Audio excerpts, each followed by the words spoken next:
اگر ایک جہنمی کو دنیا والوں کو دکھا دیا جائے تو یہ مر جائے۔ خوف سے آزاد ہوتا ہے وہ اپنے کندھوں کو اچکاتا ہے، تکبر کرتا ہے، گردن اکڑاتا ہے جی ایسے کرتا ہے، اس کی چال اور انداز کی ہوتی ہے جیسے فلم کا کوئی بدماش چلتا ہے۔ قرآنی ترتیب کے لحاظ سے سورۃ الفرقان کا نمبر 25 ہے۔ اس سورت کا آخری رکوع ترجمہ اور تھوڑی سی اس کی تشریح اور وضاحت آج خطبہ جمعہ کا موضوع ہے۔ اس رکوع کی جو آیات میں نے خطبہ کے ساتھ جوڑ کر پڑھی ہیں اس کا ترجمہ یہ ہے: بڑی بابرکت ہے وہ ذات، تبارک الذی، بڑی بابرکت ہے وہ ذات، جعل فی السماء بروجا، جس نے آسمان میں برج بنائے، وجعل فیہا سراجا وقمرا منیرا، اور پھر اس آسمان میں ایک چراغ یعنی سورج اور ایک چمکتا چاند رکھ دیا ہے۔ وَهُوَ الَّذِي جَعَلَ اللَّيْلَ وَالنَّهَارَ خِلْفَةً لِمَنْ أَرَادَ أَنْ يَذَّكَّرَ أَوْ أَرَادَ شُكُورًا، وہی بابرکت ذات ہے جس نے رات اور دن کو یکے بعد دیگرے آنے والا بنایا ہے۔ سورج آ گیا پھر چاند آ گیا، پھر سورج آ گیا پھر چاند آ گیا۔ أَنْ يَذَّكَّرَ أَوْ أَرَادَ شُكُورًا، یہ اس شخص کے لیے ہے جو سبق لینا چاہے اور شکر گزار بننا چاہے۔ یہ آیات میں جو نشاندہی کی ہے اس کا فائدہ اس شخص کو ہوگا جو سبق لینا چاہے، عبرت لینا چاہے اور شکر گزار بننا چاہے۔ برج کے لفظی معنی قلعہ کے ہیں۔ آسمانی برج سے کیا مراد ہے؟ یہ خونی برج، وہ قلعہ بنا ہوا ہے، وہاں کھڑے ہو کر باہر کی دشمن فوجوں کو تیر مارتے تھے، جو برج بنا ہوا ہے۔ تو برج کے معنی قلعہ کے ہیں۔ آسمانی برج سے کیا مراد ہے؟ اس کی کوئی متفقہ تفسیر ابھی تک نہیں کی گئی ہے۔ ممکن ہے کہ اس سے مراد وہ چیز ہو جس کو موجودہ زمانہ میں شمسی نظام کہا جاتا ہے۔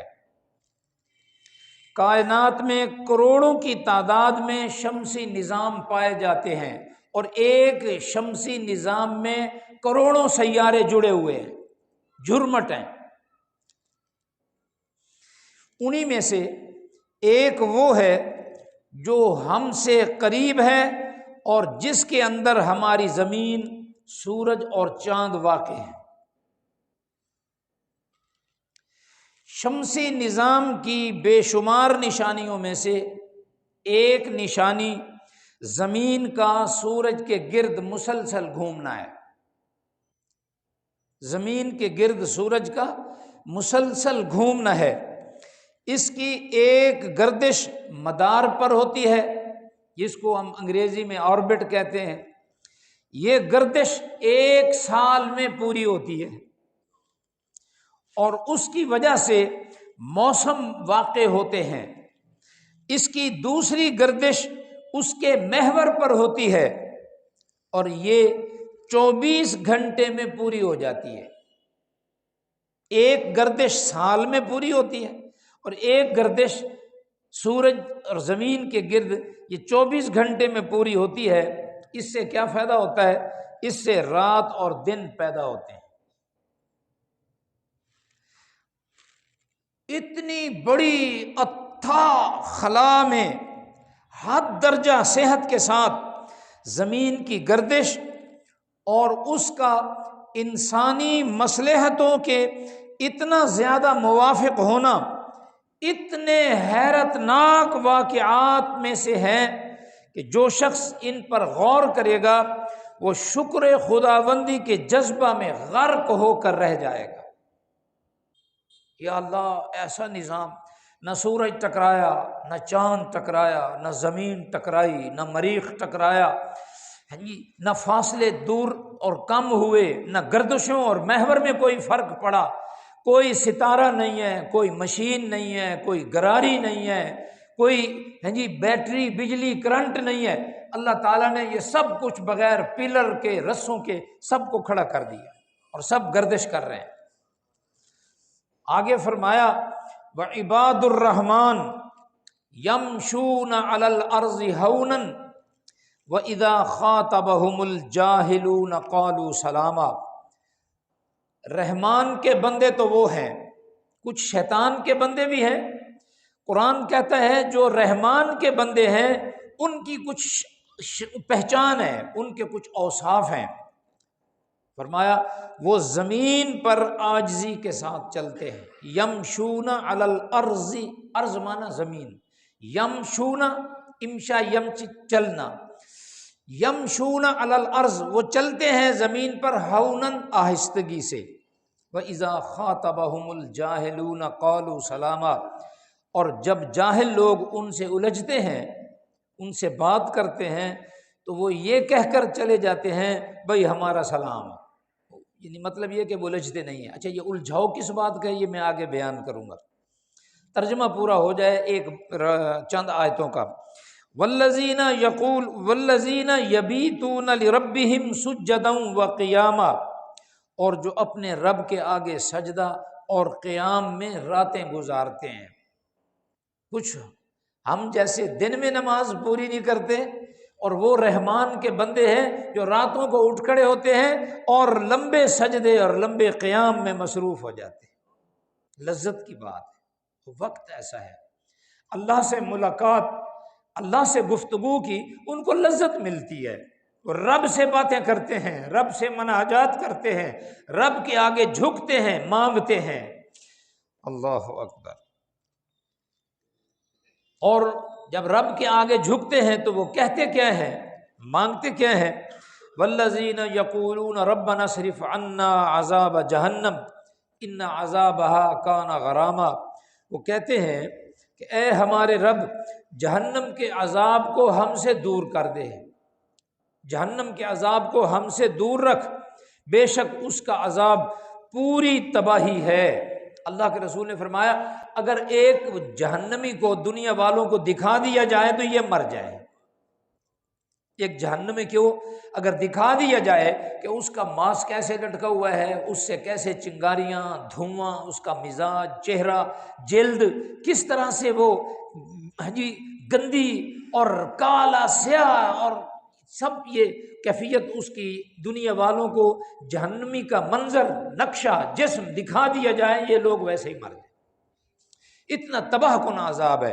تو وہ اللہ سے دعا کرتے ہیں کہ اے ہمارے رب عذاب جہنم کو ہم سے دور رکھ، بے شک اس کا عذاب پوری تباہی ہے۔ انہا ساعت مستقرا و مقاما، بے شک وہ برا ٹھکانہ ہے، وہ اچھی جگہ نہیں ہے۔ والذین اذا انفقوا لم یسرفوا ولم یقتروا وکان بین ذلک قواما، اور وہ لوگ کہ جب وہ خرچ کرتے ہیں نہ فضول خرچ کرتے ہیں اور نہ تنگی کرتے ہیں، نہ ہاتھ جکڑ لیتے ہیں اور نہ وہ گل چھرے اڑاتے ہیں دولت کو، جیسے شادیوں پر آپ نے دیکھا بھی نوٹ پھینک رہے ہوتے ہیں۔ اللہ اکبر۔ نہ فضول خرچی کرتے ہیں اور نہ تنگی کرتے ہیں، اور وکان بین ذالک قواما، ان کا خرچ کرنا ان دونوں کیفیتوں کے درمیان اعتدال پر ہوتا ہے۔ چلنا، یہ آیت تھی عباد الرحمن یمشون علی الارض ہونا، وہ آہستگی سے چلتے ہیں۔ چلنا پوری شخصیت کی علامت ہے، چال سے اندازہ ہو جاتا ہے کہ بندہ درمیانی عقل کا ہے، پاگل ہے، ماٹھا ہے، چلاک چتر ہے، وہ پوری شخصیت کا عکاسی ہوتی ہے اس کا چلنا۔ جن لوگوں کے دل میں اللہ کا یقین اتر جائے وہ سراپا عجز اور تواضع والے شخصیت بن جاتے ہیں۔ اللہ کا خوف ان سے بڑائی کا احساس، گھمنڈ کا احساس چھین لیتا ہے۔ ان کا چلنا پھرنا، رہنا سہنا ایسا ہو جاتا ہے جس میں عبدیت اور تواضع کی روح پوری طرح سمائی ہوئی ہو۔ انہیں دیکھ کر پتہ چلتا ہے کہ اللہ کا خوف ان کے کندھوں پر وزن دیے ہوئے ہے۔ اور جو خوف سے آزاد ہوتا ہے وہ اپنے کندھوں کو اچکاتا ہے، تکبر کرتا ہے، گردن اکڑاتا ہے جی، ایسے کرتا ہے۔ اس کی چال اور انداز کی ہوتی ہے، جیسے فلم کا کوئی بدماش چلتا ہے، وہ اس انداز میں اپنی چال کا اظہار کرتا ہے۔ اللہ اکبر۔ اللہ کی رحمان کے بندوں کا معاملہ اگر صرف اتنا ہی ہو تو کوئی بھی ان سے نہ الجھے، جھک کر چلتا ہے، اس سے تو کسی کو کوئی تکلیف نہیں ہے، عاجزی کے ساتھ چلتا ہے، اس کے اوپر اللہ کا خوف ہوتا ہے، اس بات سے کسی کو کوئی تکلیف نہیں ہے، کوئی نہیں الجھے گا۔ مگر اللہ کی معرفت انہیں خدا کا داعی بنا دیتی ہے۔ جب وہ اللہ کو ڈسکور کر لیتے ہیں تو پھر وہ کہتے ہیں کہ یار یہ لوگ کیا کر رہے ہیں، بت پوج رہے ہیں، سورج پوج رہے ہیں۔ یہ اصحاب کہف والے چند نوجوان تھے، ان کو کسی بھی نبی نے تبلیغ نہیں کی، لیکن ان کا مزاج ایسا تھا کہ انہوں نے کہا یار یہ کیا کر رہے ہیں۔ اللہ کی معرفت انہیں حاصل ہوئی تھی، تو وہ 309 سال غار میں جا کر سو گئے۔ بادشاہ نے اعلان کر دیا کہ جس کو مل جائے پکڑ کے لے آؤ، قوم سے کٹ گئے۔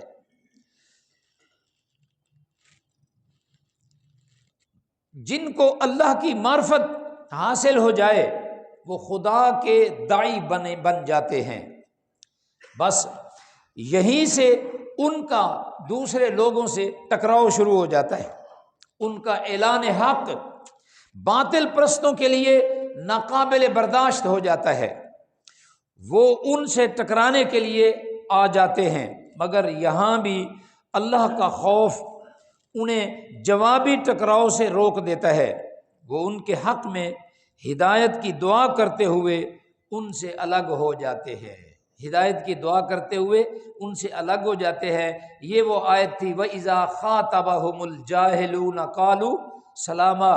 وہ جہالت کی وجہ سے اپنے باطل معبودوں کا دفاع کرنے کے لیے الجھتے ہیں، اور یہ اللہ کی معرفت والے داعی جو ہے وہ ان سے الجھتے نہیں ہیں، بلکہ ان کے لیے ہدایت کی دعا کرتے ہوئے ان سے الگ ہو جاتے ہیں۔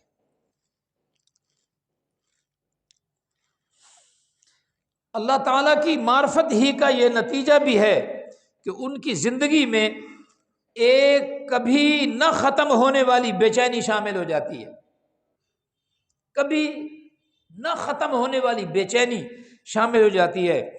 وہ نہ صرف دن کے وقت خدا کو بے تابانہ پکارتے رہتے ہیں، بلکہ ان کی راتوں کی تنہائیاں بھی خدا کی یاد میں بسر ہونے لگتی ہیں۔ یہ بے چینی ہے جو نہ ختم ہونے والی ہے۔ اللہ اکبر۔